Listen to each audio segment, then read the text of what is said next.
Ya, selamat pagi. Assalamualaikum warahmatullahi wabarakatuh. Salam sejahtera untuk kita semua. Baiklah anak-anak, untuk memulai kegiatan pembelajaran pada pagi hari ini, marilah kita berdoa sesuai dengan agama dan kepercayaan kita masing-masing. Berdoa disilakan. Berdoa cukup. Nah, gimana anak-anak kabarnya pada pagi hari ini? Ya, semoga selalu diberikan perlindungan dan kesehatan oleh Allah Tuhan Yang Maha Esa. Amin. Adakah yang masih ingat minggu lalu kita belajar tentang apa?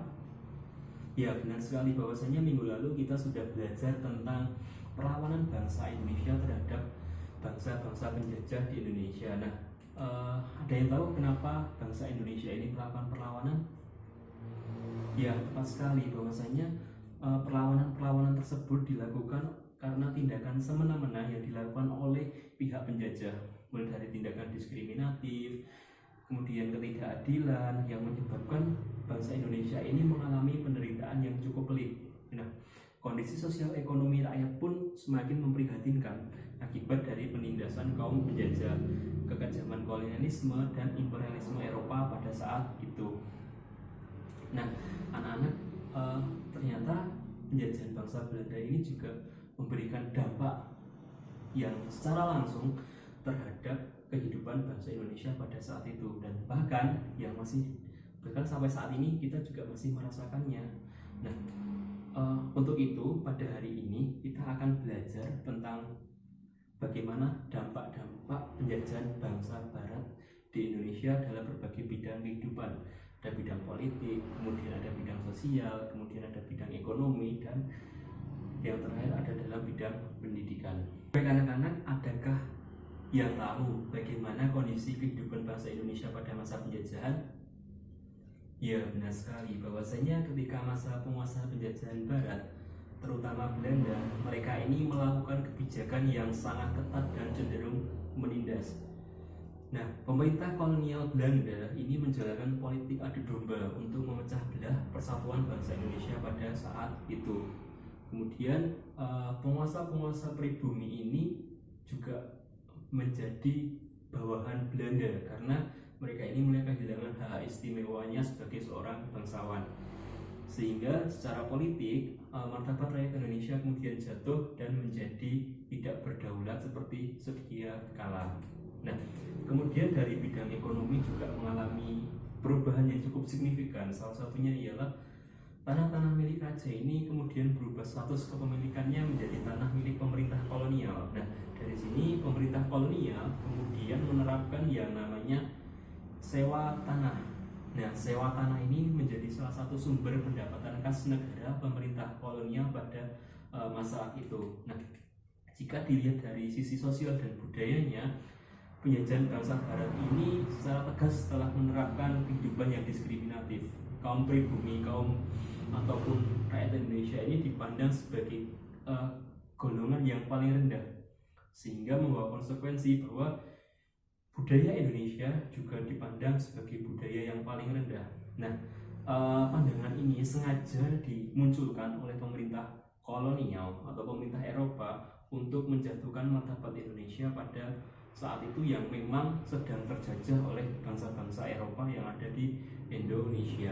Nah, seperti itu. Namun memasuki abad ke-20, ketika politik kolonial ini memasuki era baru, memasuki babak baru, di sini mulai diterapkan kebijakan politik etis. Salah satunya ialah dalam bidang pendidikan. Nah, di era politik etis ini dikembangkan program pendidikan. Nah, program pendidikan ini ternyata tidak hanya ditujukan untuk kaum bangsawan Belanda, tapi juga ditujukan untuk rakyat pribumi, namun harus dengan syarat-syarat tertentu agar dapat menempuh pendidikan yang disiapkan oleh pemerintah kolonial Belanda tersebut. Baik anak-anak, untuk memperdalam dan mempertajam pengetahuan serta informasi tentang dampak penjajahan bangsa Eropa di Indonesia, kelas akan bagi menjadi 4 kelompok. Nah, kelompok 1 nanti akan membahas dampak politik, kelompok 2 akan membahas dampak ekonomi, kelompok 3 akan membahas dampak sosial dan budaya, kemudian yang terakhir kelompok 4 akan membahas dampak dalam bidang pendidikan. Nah, silahkan nanti masing-masing kelompok ini membuat mind mapping yang nantinya akan dipresentasikan Sekaligus setiap kelompok wajib mempersiapkan satu buah pertanyaan yang berkaitan dengan materinya. Nah, untuk waktu diskusi, Bapak berikan waktu 8 menit dari sekarang. Silakan dimulai diskusinya, dipersiapkan dengan sebaik-baiknya dan disajikan dengan semenarik mungkin agar ini menjadi mudah untuk dipahami oleh teman-teman yang lain. Baik anak-anak, untuk waktu diskusi sudah cukup. Silakan perwakilan dari masing-masing kelompok untuk mempersiapkan diri, mempresentasikan hasil diskusinya. Nah, yang kelompok pertama, silakan maju ke depan untuk mempresentasikan dampak bidang politik pemerintahan. Ya, bagus sekali presentasi yang diberikan oleh kelompok 1. Nah, secara garis besar ada beberapa poin dampak bidang politik pemerintahan pada masa penjajahan Eropa di Indonesia. Yang pertama, adanya intervensi politik di mana penguasa kolonial ini ikut campur tangan dalam pergantian kekuasaan di lingkungan kerajaan. Nah, kemudian yang kedua, munculnya dualisme pemerintahan, yaitu antara pemerintahan Eropa dan pemerintahan pribumi. Kemudian yang ketiga, terjadi pembaharuan dalam bidang politik dan administrasi pemerintahan di Indonesia.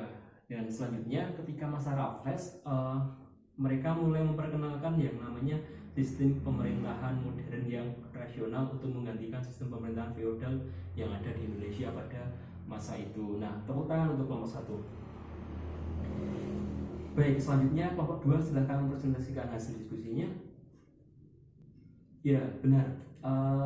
Benar sekali bahwasanya perubahan sistem pemerintahan ternyata memberikan dampak juga terhadap perubahan sistem perekonomian di Indonesia.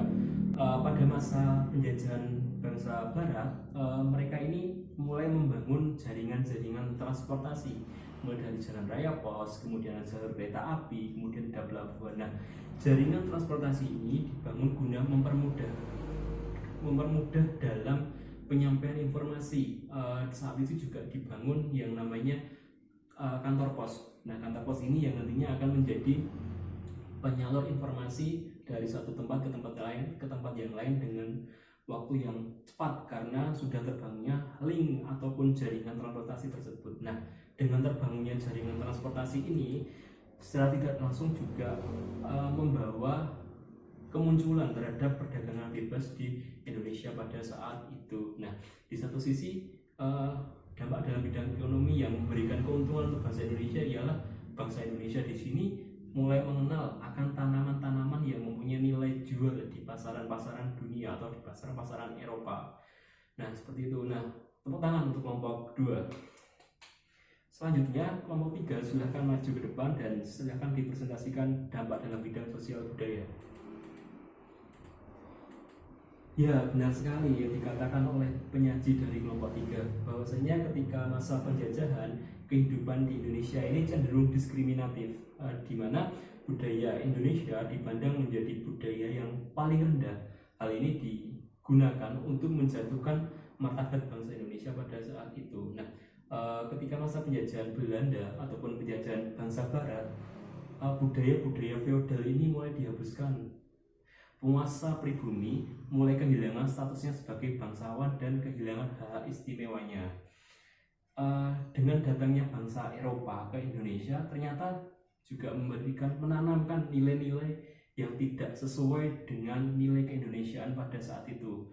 Budaya asing ini masuk dan perlahan budaya ini juga menggeser ataupun menggerus budaya-budaya tradisional, budaya-budaya keindonesiaan seperti semangat gotong royong, kemudian persatuan dan sebagainya. Nah, di sini terus saja menjadi hal yang dapat menjadi hal yang patut untuk kita jaga, nilai-nilai tradisi yang sudah berkembang di Indonesia seperti persatuan, gotong royong. Ini saat ini patut untuk kita upayakan kembali, untuk kita budayakan kembali. Nah, namun dalam bidang sosial budaya ini juga membawa kabar gembira bahwasanya penjajahan Belanda ini ternyata membawa perkembangan terhadap ilmu pengetahuan yang ada di Indonesia, khususnya dalam bidang sejarah dan budaya. Nah, bagus sekali presentasi dari kelompok 4, kelompok 3, tepuk tangan. Baik, selanjutnya kelompok terakhir, kelompok dari bidang pendidikan. Silakan dipresentasikan. Ya, benar sekali. Ketika Belanda saat itu menerapkan politik etis, pendidikan ini mulai mendapatkan perhatian. Tidak hanya untuk bangsa Belanda pendidikan ini diselenggarakan, tapi juga untuk bangsa Indonesia atau kaum pribumi. Tapi untuk kaum pribumi ini harus dengan syarat tertentu. Nah, pada saat itu pendidikan ini diselenggarakan untuk menyiapkan ataupun menghasilkan tenaga terdidik atau tenaga yang kompeten yang nantinya akan bekerja di pemerintahan Belanda ataupun di pihak swasta. Nah, dengan adanya pendidikan ini mulai muncul atau mulai tumbuhnya kesadaran pentingnya pendidikan. Nah, dari sini secara perlahan juga mulai muncul kaum terpelajar yang membawa kesadaran nasionalisme dan nilai persatuan serta semangat kemerdekaan. Nah, kaum terpelajar tadi ini juga mendorong untuk munculnya surat-surat kabar. Nah, surat kabar ini pada saat itu menjadi media ataupun menjadi sarana untuk menyebarluaskan semangat nasionalisme dan semangat kemerdekaan guna membebaskan diri dari penindasan yang dilakukan oleh bangsa Barat. Nah, baik anak-anak, itu tadi sudah dipaparkan dengan jelas berkaitan dengan dampak penjajahan bangsa Eropa dalam beberapa bidang kehidupan di Indonesia. Nah, bagaimana? Apakah sudah paham atau ada pertanyaan? Nah, baik, jika tidak ada pertanyaan, kita lanjutkan dengan tukar kado. Nah, silakan tadi perwakilan kelompok untuk maju ke depan kembali. Jadi nanti sistemnya adalah seperti ini. Tim A akan memberikan pertanyaan kepada tim B akan memberikan pertanyaan kepada tim C akan memberikan pertanyaan kepada tim D, dan tim D akan memberikan pertanyaan kepada tim A. Nah, pertanyaan ini wajib dijawab oleh masing-masing kelompok dengan tadi yang memperhatikan pasti akan dapat menjawab pertanyaan dari tiap-tiap kelompok. Nah, langsung saja yang pertama, tim A silakan memberikan pertanyaan untuk tim B. Ya, benar sekali. Jawaban dari tim B bahwasanya dampak kebijakan pemerintahan kolonial Belanda dalam bidang pemerintahan salah satunya ialah penguasa lokal menjadi bawahan kolonial Belanda. Kemudian yang kedua, penjajahan orang Eropa di Indonesia ini telah mengenalkan yang namanya birokrasi pemerintahan dan pembaruan sistem politik di Indonesia. Kemudian di satu sisi juga ternyata adanya kebijakan-kebijakan yang diterapkan oleh pemerintah kolonial di Indonesia ini menjadikan rakyat hidup semakin menderita akibat dari kebijakan monopoli ekonomi, kemudian tanam paksa, beban pajak dan kerja rodi. Nah, seperti itu. Nah, untuk selanjutnya silakan tim B memberikan pertanyaan untuk tim C. Nah, benar sekali jawaban dari tim C. Salah satu kebijakan kolonial yang dipandang nilai positif adalah rakyat Indonesia pada saat itu mulai mengenal adanya tanaman yang laku di pasar dunia. Nah, di satu sisi juga bangsa Indonesia ini diuntungkan dengan dibangunnya sarana prasarana pertanian, perkebunan, kemudian jalan transportasi dan baik darat maupun laut seperti adanya pelabuhan. Nah, tepuk tangan untuk tim C. Nah, silakan tim C memberikan pertanyaannya untuk tim D. Nah, benar bahwasanya kebijakan diskriminatif ini ternyata benar-benar dijalankan oleh pemerintah kolonial di Indonesia pada saat itu. Nah, di sini terjadi perbedaan kelas dalam masyarakat. Ada kelas atau golongan pertama yang terdiri dari orang kulit putih, kemudian golongan kedua adalah orang timur asing, kemudian golongan ketiga adalah orang Indonesia atau pribumi itu sendiri. Hal ini ternyata membawa konsekuensi bahwa budaya Indonesia ini dipandang sebagai budaya yang paling rendah. Nah, pandangan ini sengaja dimunculkan oleh pemerintah kolonial untuk menjatuhkan martabat bangsa Indonesia pada saat itu yang memang sedang terjajah oleh bangsa-bangsa Eropa. Nah, selanjutnya silakan tim D memberikan pertanyaan untuk tim A. Ya, benar bahwasanya dengan diterapkannya politik etis di Indonesia khususnya dalam bidang pendidikan, di sini mulai berkembang yang namanya program pendidikan. Nah, pendidikan ini juga ditujukan tidak hanya untuk orang Belanda, tapi juga ditujukan untuk rakyat pribumi. Nah, dengan adanya pendidikan ini kemudian perlahan mulai melahirkan yang namanya kaum terpelajar. Nah, kaum terpelajar ini yang secara perlahan menjadi motor penggerak untuk memunculkan semangat nasionalisme dan kemerdekaan bagi bangsa Indonesia pada saat itu. Nah, ya terima kasih untuk keempat tim. Tepuk tangan untuk teman-teman kalian. Nah, baik, itu tadi sudah dijelaskan, sudah dipaparkan, kita sudah mempelajari bagaimana dampak penjajahan bangsa Eropa di Indonesia di berbagai bidang. Nah, sebelum kita mengakhiri kegiatan pembelajaran pada pagi hari ini, ada yang bisa memberikan kesimpulan atas materi yang sudah kita bahas? Ya, benar sekali bahwasanya dengan cara kekerasan dan perang melalui kontrak dan atau perjanjian dengan penguasa lokal, atau bahkan dengan tipu muslihat, akhirnya Kepulauan Indonesia ini berada di bawah kekuasaan Belanda.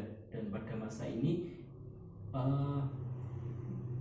adanya bangsa Eropa ataupun penjajahan kolonial ini memberikan dampak yang begitu luar biasa terhadap perkembangan kehidupan bangsa Indonesia pada saat itu, bahkan hingga pada hari ini. Nah, terima kasih atas pendapat yang diberikan.